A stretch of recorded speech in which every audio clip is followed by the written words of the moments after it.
ভাইজান, এই হচ্ছে সেই স্মার্টফোন যার উপরে সেই রকমের অত্যাচার করছিল আমাদের টাইজো ভাই। তা আমি ভাবছিলাম যে হ্যাঁ, খেলা ওখানেই শেষ।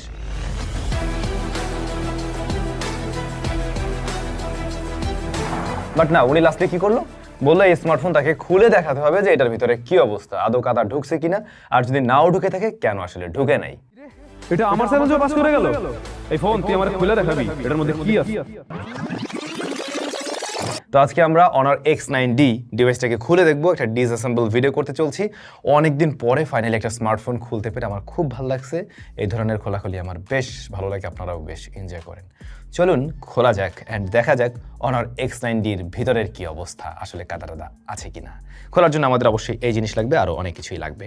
সো ফার্স্টে আমাদেরকে একটু হিট দিতে হবে। ব্যাপারটা মজার, আই থিঙ্ক এবার থেকে করা যাবে।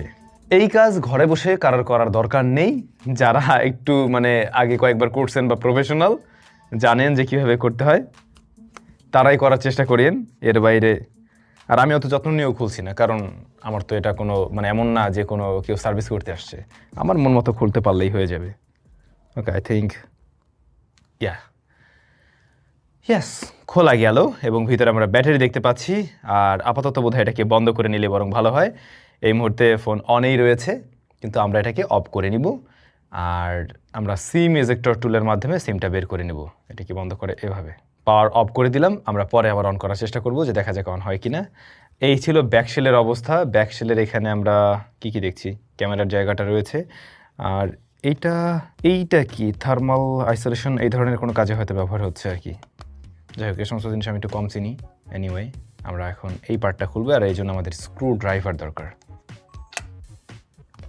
ভাই, ভিতরের যে অবয়ব যেটা আপাতত দেখা যাচ্ছে, প্লাস্টিক ফ্রেমের ভিতরে ওরা আর একটা মেটাল ফ্রেম রেখেছে। এই যে চারিপাশ দিয়ে একটা মেটাল ফ্রেম রয়েছে। আমরা খুলে ফেললে বোধহয় বিষয়টা আরও ক্লিয়ার হয়ে যাবে। সো আমরা আগে এই পাশে সার্কিট বোর্ডের যে পার্টটা রয়েছে, মাদারবোর্ড, এই পার্টটাকে খুলে দেখি। একটা বিষয় খেয়াল করছেন, এই স্মার্টফোনে 8000+ mAh এর ব্যাটারি আছে, বাট ব্যাটারির সাইজটা দেখেন কত পাতলা, কত ছোট, খুব বেশি বড় না। ইয়েস, মোটামুটি সবগুলো স্ক্রু খোলাই আমাদের শেষ, বাট অনেকগুলো স্ক্রু ছিল, অনেকগুলো। এই পড়িস না, একটা মনে হয় আমি হারাইছি। আচ্ছা, এই পার্টকে ডিটাচ করা হয়েছে। ভিতরে সার্কিট বোর্ড আমরা দেখতে পাচ্ছি, এবং এখানে এই যে OIS রয়েছে।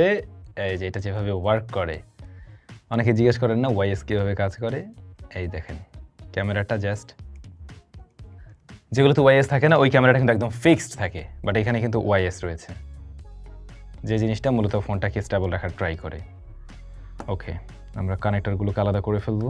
এখন পর্যন্ত আমরা কিন্তু কোনো জায়গায় কোনো পানি বা কাদা ও জাতীয় কিছু